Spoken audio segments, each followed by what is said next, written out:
Well, if Evan's here, I think we can start. That's all I really need to get things going, just to lay eyes upon Evan.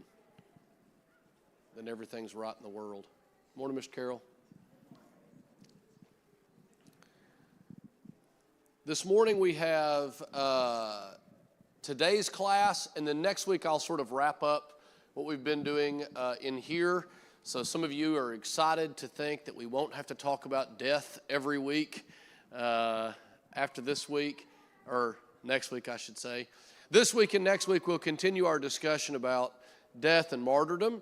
And then after that I thought I would give you just a little heads up on what we have coming. Matt and I are going to teach a class together about how Christians interact with technology. There was a big book, maybe last year I guess, Jonathan Haidt wrote called The Anxious Generation. Anybody read this book? But Jeff read it. Okay, Mickey, you should read. You like this one. Anyway, it's pretty decent book. I kind of like a lot of Haidt's work, but he's writing about the way that technology and phones in particular have changed our thinking and our society, and the way that it's made us more fearful and more anxious. And he's particularly talking about how to raise kids in that book. And Matt and I want to say a little something about that. But with our theme of peculiar people, one thing we were thinking about is Christians ought to interact with the world at large differently than everybody else does. Isn't that right? Shouldn't fit in. We ought to stand out to be different. But we tend to think that only applies to specific or particular things. And one of the things we're trying to do this year is say, this might apply in surprising ways. And our relationship with technology, with social media, with phones, with the internet, all that kind of stuff is one way that we think that Christians are called to be sort of peculiar. We're not going to lay out like rules to say, here's your screen time limits.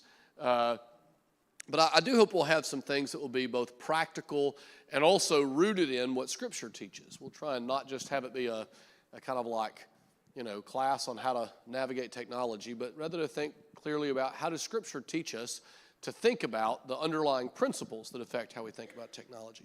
So that's a class coming up, 2 weeks from the day. Matt and I'll start that. And then we're also going to host an event. You'll hear more about this in the announcements and things. But we're going to host an event for the congregation and open up to the community for especially adults, though kids be welcome, about ways to navigate online world safely. Anybody in the room ever gotten a spam call or an email or a message? Yeah? Now don't raise your hand. Anybody ever fallen for it? All right, good. A lot of people are shaking their heads, and some people are like, that Nigerian prince took $2,000 from me.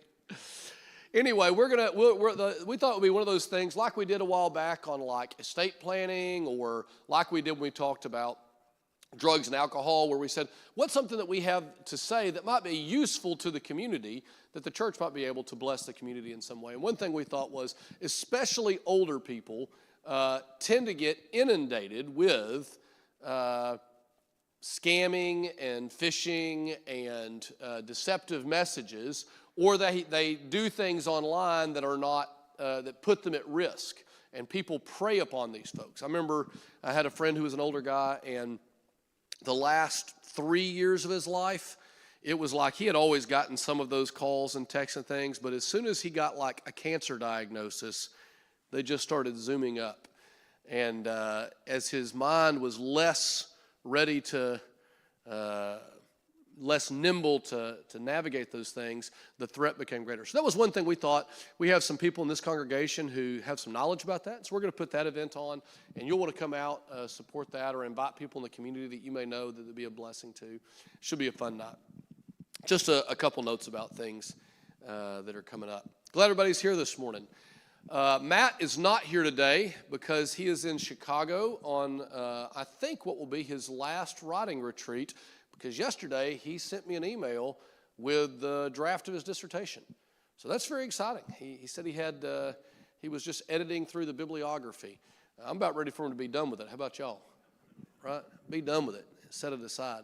If you've never worked on a project that's a creative project that takes years to do, it's hard to say, it's hard to really articulate what a relief it is to be able to finish and to finish well. So that's an exciting thing. Be praying for him as he's traveling home today. He'll be back next week. And so I'll be preaching as well as teaching class. We're going to be in the Gospel of Mark this morning. That's our text that I want to spend most of our time on, Mark chapter 8. And I wanted to tell you one more martyr story this week. This one is different. Most of the time when we talk about martyrs, we're talking about people from the early church. Remember some of the ones we talked about, like the very first Christian martyr, Stephen, who was stoned in Jerusalem. There in Acts chapter 7 and 8. And then we talked about during the persecution by the Romans, and maybe like Sebastian, who was killed, or Agatha, who was killed, or some of these other, well, sir, that's something. Tracy, do you mean to have me on the, oh, okay, great. He said, hello to the online world. It's always awkward when you go to a concert and you're there at the concert to see the person, and then you watch them on the screen like you're watching a TV at home. I find myself irresistibly doing that. Oh, good. I did not want to watch myself as I'm teaching here. Okay. We were talking about how most of the time when we think about martyrs, they're dressed in sandals and tunics and ancient kind of clothing. And how you imagine them? They're in the Roman, like the arena in a Roman situation with lions, or being, maybe you think about medieval Christians being burned at the stake or something like that. But most of the martyrs who have been killed for their faith died in which century? Does anybody know? More Christians killed for their faith in this century than any other. 4th century's good guess. Anybody else? 20th century. The 20th century.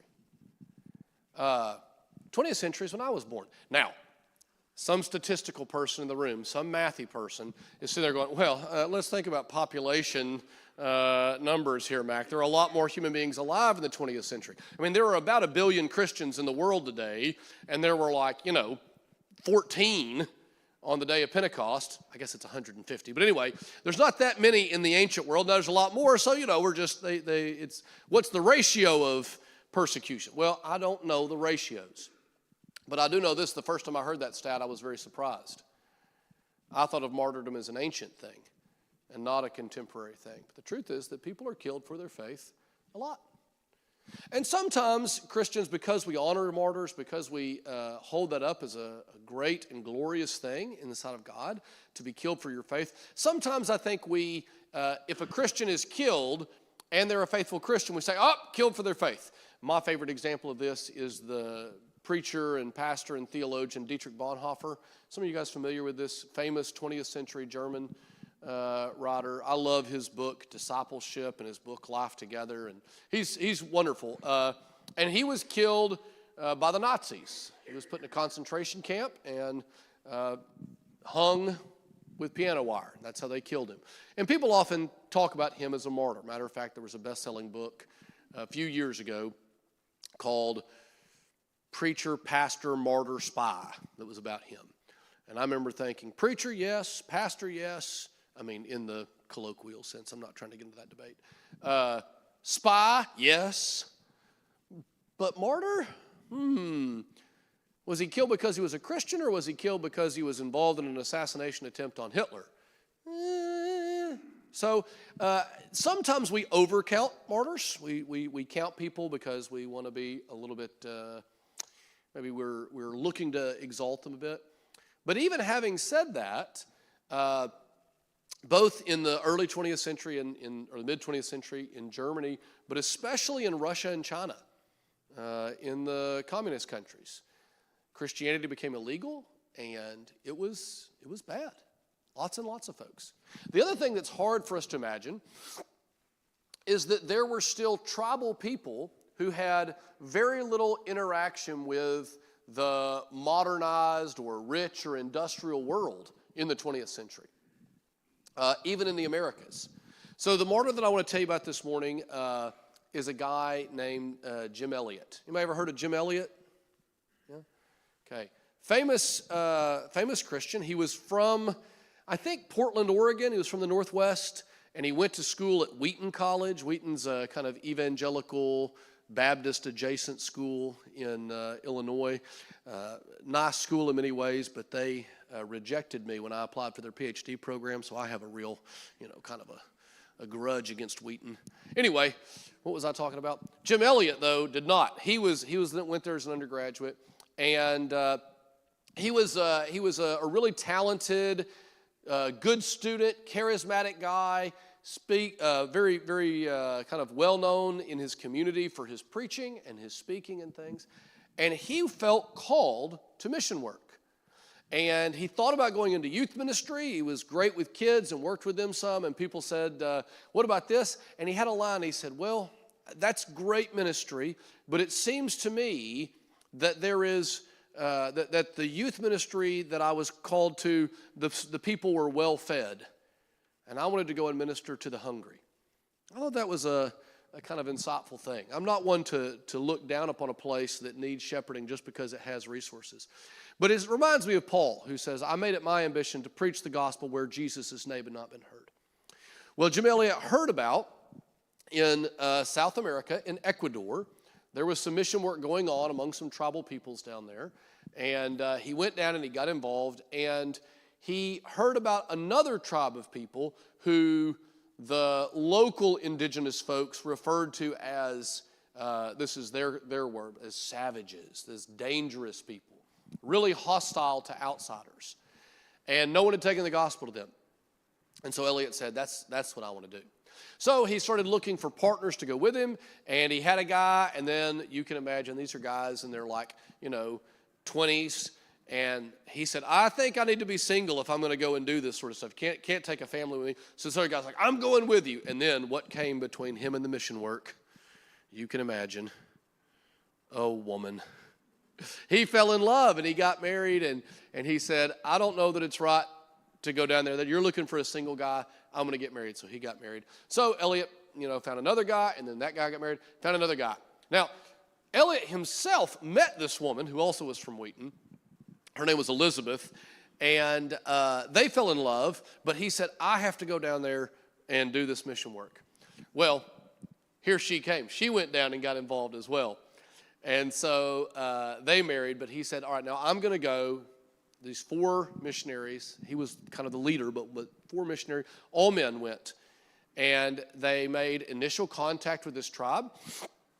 They would fly over the area where these folks lived with a small plane and a loudspeaker, and they would sort of project out on the loudspeaker, and then they would drop gifts, food and other useful things that to say to these people, we're looking to be friendly. We're not looking to harm you. We're not trying to invade your land.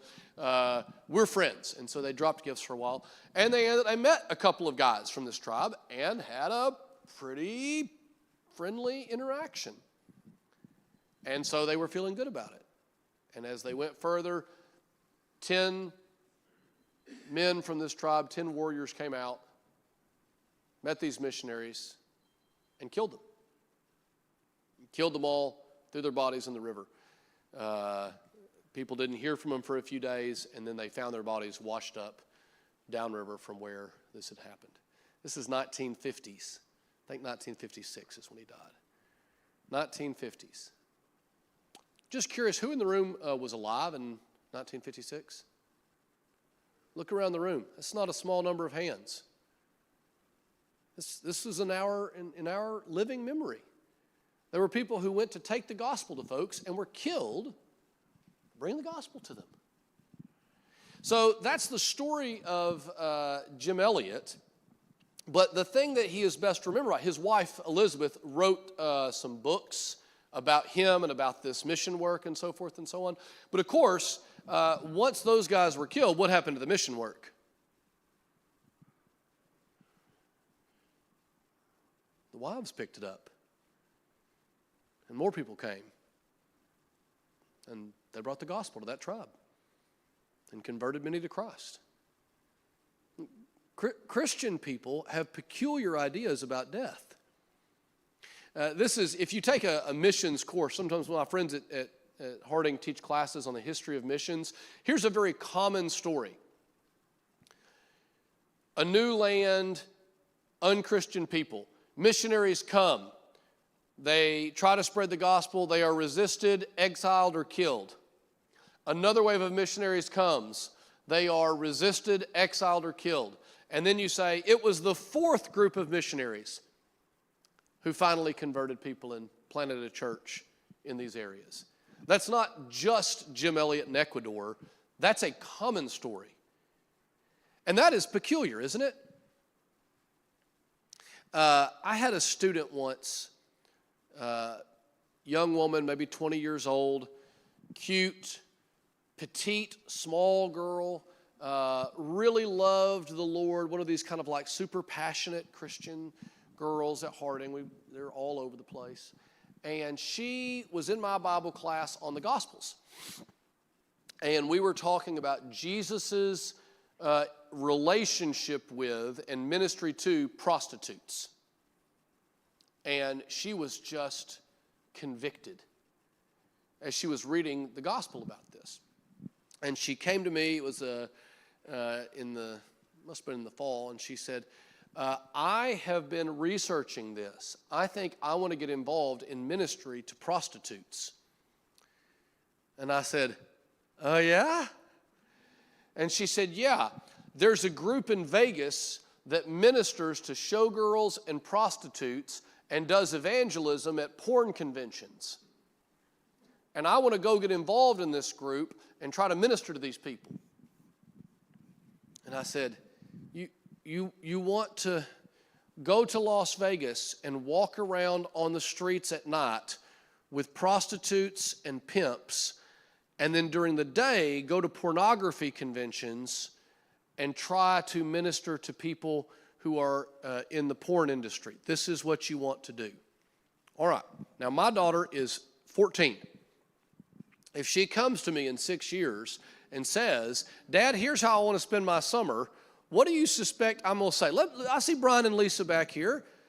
This could be Eden next year. Eden comes to you and says, Mom, Dad, I've been reading about Jesus. I want to go to Las Vegas and go out on the strip at night and meet prostitutes and invite them to church and pass out free cards where they can go to Walmart or a health clinic. And I want to get involved in that ministry. And then during the day, we'll go to pornography conventions, and I'll introduce myself to men who are at pornography conventions and tell them about ways that they could change their life for the better. What would you guys say? Brian, let's have it on a thumbs up to thumbs down. How do you feel about this idea? Steer her a different way, says Brian. Well, this was not my daughter, but it was my student, and I said, are you sure that's safe? And she said, what? She was aghast that I asked her that. Aghast. She didn't say, thou hypocrite. I know that's what she was feeling because I'd been teaching the gospel all semester. I'd been telling them that whoever would save his life would lose it. I'd been telling them that Christ came to die. I'd been telling you to take up your cross and follow him. And she's like, what do we care about safe? Why in the world would I pursue a safe path? I want to pursue a noble path. These people need help. If everyone who can help them stays away because it's not safe, they'll never hear the gospel. They'll never be reached. She went and got involved in that ministry. I was embarrassed. Another student, another young woman, bright, really bright, majored in missions, looking for a place to go and do mission work. She was a student worker. She actually volunteered with the 7-Ups here for years while she was a student at Harding. And she told me she wanted to go and do ministry, and she was particularly felt called to minister to Muslim populations. And I said, where are you thinking about going? Egypt?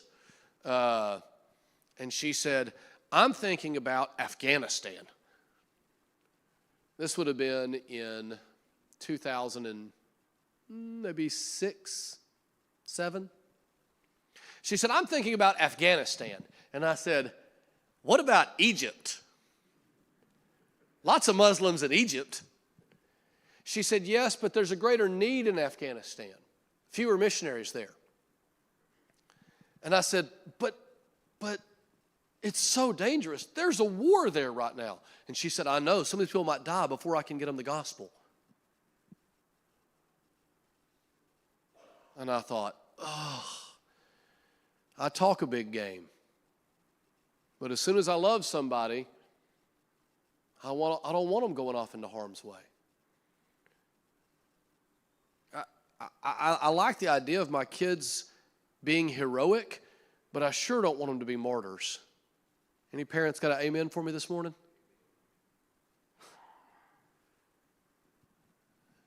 What if God had had that attitude? You ever think about that? What if the Lord had had the attitude and said this, I've only got one son. There's only one only begotten son. I don't think I want to send him down into the world.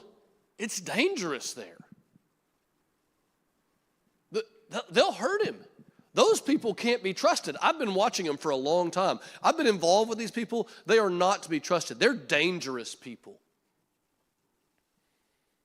I love him too much to let him go and live that kind of life. What if God had had that attitude?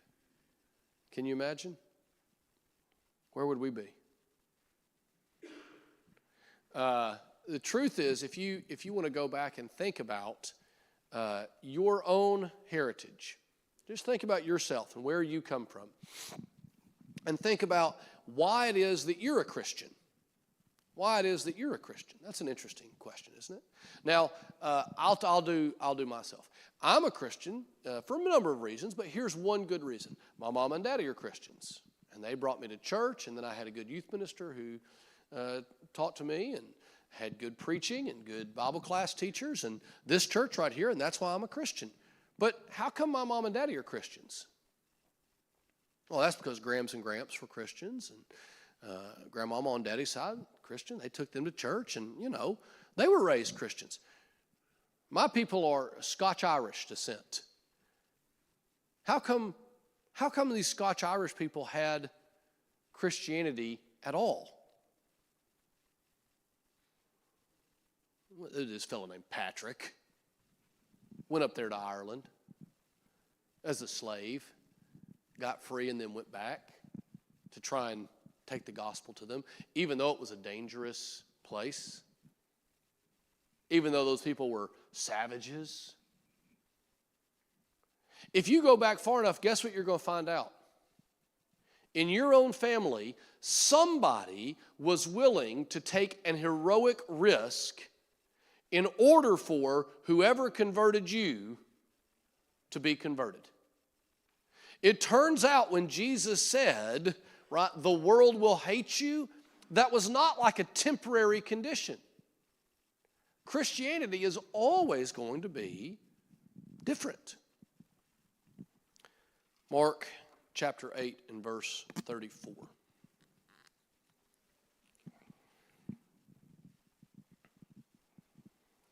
I think we'll actually begin in 27 to get the context, but 34 is the place we're trying to get. Jesus went on with his disciples to the villages of Caesarea Philippi, and on the way, he asked his disciples, who do people say that I am? And they told him, John the Baptist. Others say Elijah. Others say you're one of the prophets. And he asked them, but who do you say that I am? And Peter answered, you are the Christ. And he strictly charged them to tell no one about him. And he began to teach them that the Son of Man must suffer many things and be rejected by the elders and the chief priests and the scribes, and be killed, and after 3 days rise again. And he said all this plainly. And so Peter took him aside and began to rebuke him. You can imagine what Peter is saying is not just don't tell people this, but rather, no, you won't. I know you're scared, Lord, but God's going to be with you and keep you safe. They're not going to hurt you. We're all behind you. Don't be afraid. Nothing bad's going to happen to you. We're here. I'm Peter. I've got a sword. Keep it with me all the time. I can imagine Peter pulling Jesus aside and saying, now, Lord, don't you remember David and Goliath? We all thought David would die, but then God helped him triumph. We're going to win. You're not going to die. You're not going to suffer. Everything's going to go good with you. After all, isn't it the sort of leader you want to follow, the one who says, we're going to win? In the 9th grade, I was on the BB Badgers football team. Coach Bill Pruitt, the legend in this community, would say to us, if you do your job and you practice hard, good things are going to happen. That's what he said all the time. Good things are going to happen. And you know what people thought about Bill Pruitt as a coach? They thought he was outstanding. They put his name on the field house. Everybody loved Bill Pruitt. He didn't even coach high school. He coached junior high, and they put his name on the field house. You know why it was fun to play for Bill Pruitt? Well, he was a great leader. He would always say to us, good things are going to happen. I wasn't any good at football. I was always making mistakes and failing and mucking up the play and stuff, and it wouldn't go well. But Coach Pruitt would say to me, now, Sandlin, pay attention and work hard, and good things are going to happen. And I would think, oh, good. I like when good things happen. Maybe I'll stick this out. Now, it turned out in this case, Coach Pruitt was wrong. But I liked following a leader who was saying, let's go. We're going to win. Good things are going to happen, and it's all going to work out. It's all going to work out. It's going to be okay. You don't have to be afraid. And Peter's trying to coach Jesus up a little bit. Lord, now listen, you're the Christ. We know. We're not going to tell anybody. But as the Christ, you're going to have to lead us. Don't go around telling people that you're going to suffer and die. That's not going to happen. Not to you, Lord. And of course, Jesus says, thank you, Peter. I appreciate that. Easy for me to get down, and thanks for bucking me up a little bit, lifting my spirit. Is that what your Bible says? That's not what my Bible says. My Bible says Jesus turned and said to him, get behind me, Satan. You're not setting your mind on the things of God, but on the things of men. Can you imagine you're just trying to tell Jesus not to be worried? Don't worry, Lord, good things are coming. Nothing bad's going to happen to you. And Jesus says, you're the devil. Get behind me. I don't want to listen to this. That's temptation you're giving me. See, this is not the first time that Jesus has heard that he can be the Christ without suffering and death. That he can be the king and not have to go to the cross. Who else said that to him? Who else said, look, all the kingdoms of the earth are mine. Just bow down and I'll give them to you.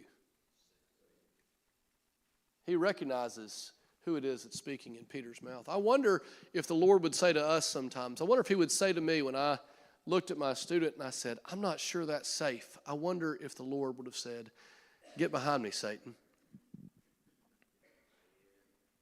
When I said, have you thought about a place that's not dangerous to take the gospel? I wonder if the Lord would have said, get behind me, Satan. Don't tempt my people when I've called them to do great and heroic things. It's a scary thought, and it's one that haunts me sometimes. He turned to the crowd, and he called them to him with his disciples, and he said, if anyone would come after me, let him deny himself, take up his cross, and follow me. For whoever, he says, whoever would save his life will lose it. But whoever loses his life for my sake and the gospel's sake will save it. For what does it profit a man to gain the whole world and forfeit his soul? What can a man give in return for his soul? Whoever is ashamed of me and my words in this adulterous and sinful generation, of him will the Son of Man also be ashamed when he comes in the glory of his Father with the holy angels. What does it profit a person to gain the whole world and forfeit their soul?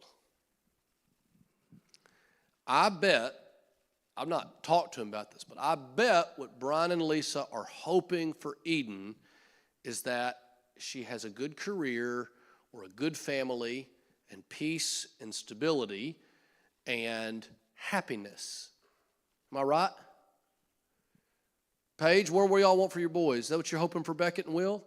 Same sort of thing? Any other parents in the room look around and say, that's what I want for my kids? Yeah. Me too. Me too. What I worry about is that we say, what I'm hoping for you is that you gain the whole world. Hope you gain the whole world. And we think about that first. Then we go, oh, but also don't lose your soul. I also want you to be a Christian and, live a good life and all that. Of course, but not in a way that might lead to a tragic death or an early death. Not in a way that would really make you poor, where you'd be dependent on other people. I'd like you to be independent and financially secure. Jesus says, what does it profit a man? He's just being pragmatic. You ever notice this? He puts it in business terms. He's like, let's just work a cost-benefit analysis here. What does it profit a man if he gains the whole world and forfeits his soul? A lot of us have seen and enjoyed the Coen brothers movie, Oh Brother, Where Art Thou? They pick up Tommy, the guitar player, after having just been baptized, and they say, Tommy, what are you doing out here? And he says, oh, I came out to the crossroads last night to sell my soul to the devil. And they said, what? He said, yeah. And they said, what did you get for your soul, Tommy? He says, he taught me how to play this guitar real good. And Delmar says, oh, son, for that you gave your everlasting soul? If you've seen that movie, remember what Tommy says? Well, I wasn't using it. Now, that's just a funny scene, but it gets at something, doesn't it? Soul is a funny word. I'm teaching a class right now, and we're working through at school we call it theological anthropology. It's just a question of what does it mean to be a person? What does it mean to, we have bodies, we have souls, we have minds. What's the relationship of all that stuff? Trying to figure out what a soul is, what that word means. There's lots of different complex ways we could talk about that. But here's kind of one simple way to think of what it means. Your life. Yourself. What does it profit someone to gain everything but lose themselves? This is a foolish bargain, isn't it? Well, that line from the Lord is echoed in what became the most famous thing that Jim Elliot ever said when he was a student at Wheaton. Interesting that so many of these folks are young people. Young people often, we like to put young people in the military because they'll do crazy heroic things. Older people will say, I think I'll think about it before I charge that line. Jim Elliot was in college at Wheaton, and he was writing in a journal. And here's what he wrote. He is no fool who gives what he cannot keep to gain that which he cannot lose. I'm going to say that again because I know you were listening, but now you're going to want to write it down. Or you're going to want to say it to yourself so you can hang on to this one. He is no fool who gives what he cannot keep to gain that which he cannot lose. Do you reckon that people in the world looked at Jim Elliot, young, talented, newly married man with his whole life ahead of him, tons of potential, just brimming with potential, and said, what an idiot. Why did he get off the plane and go where he knew those people were hostile? He knew they were hostile people. Why would he go there? Reckon he had some friends that felt that way? Reckon his mama was bitter? Why would he do that? He should have kept his responsibilities. He could have been a good minister right here and stayed safe. What a fool. He is no fool who gives what he cannot keep to gain that which he cannot lose. Here's the thing that's it's very, very hard for us to believe. It's the sort of thing we say we get it, but it's hard to really believe it, hard to really see it in its entirety and believe it. Here it is. You are going to die sometime. Your life is a mist, a vapor. It's not going to last. It feels like it's the most valuable, special, important thing you could ever have. All the things that we value most highly, don't take this from me, don't take that from me. You ever play this game if the house was on fire? What do you get out of the house first? Right? My answer is the people. If I'm alone in the house and the house is on fire, the first thing I'm getting out is me. I'm getting my life out of there. Because we say, well, you can replace or you can let go, but you can't replace your life. And the Lord says, what? You think your life is guaranteed for you?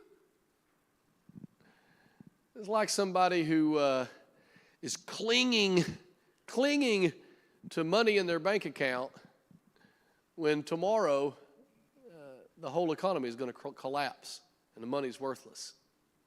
It's a funny picture. In Germany in the 30s, the inflation was very, very bad. There's all sort of interesting economic and historical reasons for this. You know, we've been complaining about inflation, the price of, this and that being up, housing and insurance and eggs and all that. It's been a factor in our country. But we really don't, nobody who's alive right now has ever really seen the sort of inflation that happened there. I've got photographs from a paper I wrote one time. I include these pictures. It's German children going to the grocery store with a wheelbarrow. And the wheelbarrow is full of cash. Can you imagine giving your 10-year-old, 9-year-old kid a wheelbarrow full of cash and saying, push this down to the store? What do you know about the money if you're giving children wheelbarrows full of it? The value's all gone, right? Value's gone. There's pictures of these kids. They have, stacks of banknotes of money, and they're using them like blocks. They're building little castles out of them.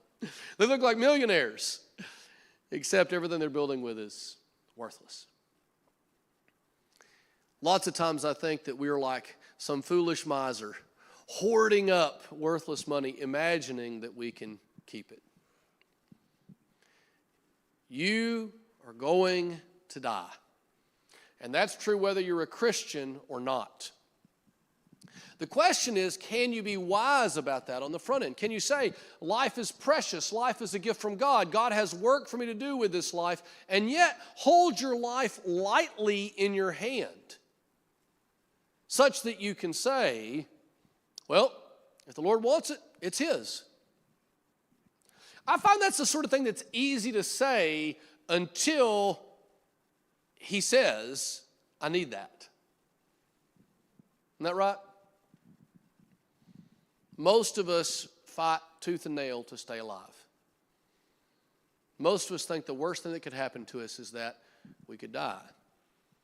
But Jim Elliot echoes what Jesus tells us and reminds us of this. He is no fool who gives what he cannot keep to gain that which he cannot lose.